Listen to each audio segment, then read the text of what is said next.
لا لا، ده كده كتير قوي، كده كتير قوي. قل أعوذ برب الناس، ملك الناس، إله الناس، الذي يوسوس في صدور الناس من الجنة والناس. صدق الله العظيم.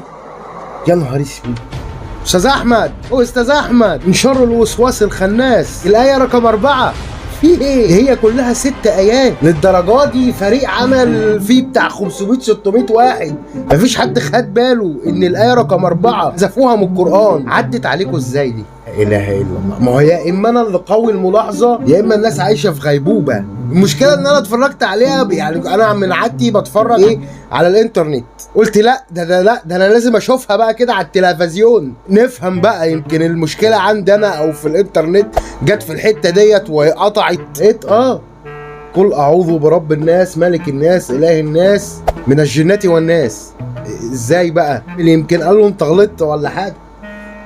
أعوذ برب الناس، ملك الناس، إله الناس، الذي يوسوس في صدور الناس من الجنة والناس. صدق الله العظيم. لا هي برضه هي يا جدعان، احضرونا احضرونا يا مسلمين العالم، احضرونا. عايز اشوفه قال له ايه؟ طيب عايز اعرف. اللهم صل على حضرة سيدنا النبي. الحمد لله انك انت قريت كتاب ربنا كله كده.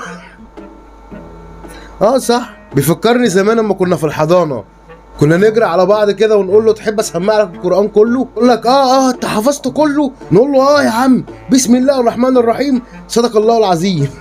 انا مش شايف لها تفسير تاني. لا مؤاخذه بقى يا استاذ احمد، حضرتك قامه كبيره، علشان كده غلطه الشاطر ب1000.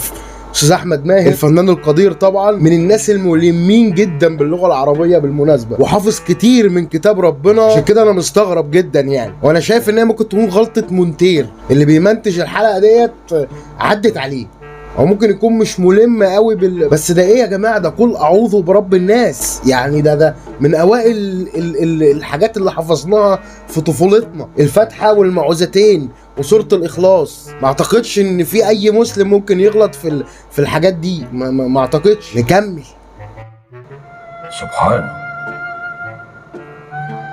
سبحان ما يغير ولا يتغير. سبحانه 6 آيات حذفنا منهم آية كده على الله، يعني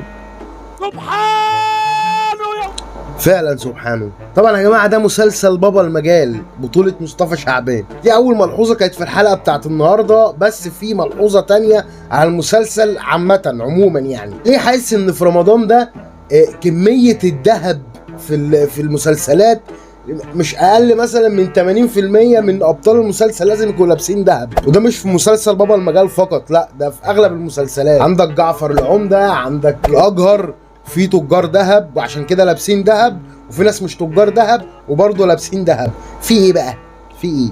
يعني حتى مش بيكتبوا اسماء مثلا براندات ذهب مثلا، لا خالص، ذهب عادي، ذهب بلدي. ايه الفكره بقى ان الرجاله كلها تلبس ذهب؟ انا مش فاهم. اللي فاهم يفهمني. طيب يمكن في حاجه انا مش واخد بالي منها، او ممكن يكون قعدتي في الخرابه اثرت عليا، ممكن. لا كفايه كده كفايه كده كفايه كده النهارده. بعد اله الناس الذي يوسوس في صدور الناس من الجنة والناس، انا مش هقدر ان انا اكمل النهارده كده، خلاص.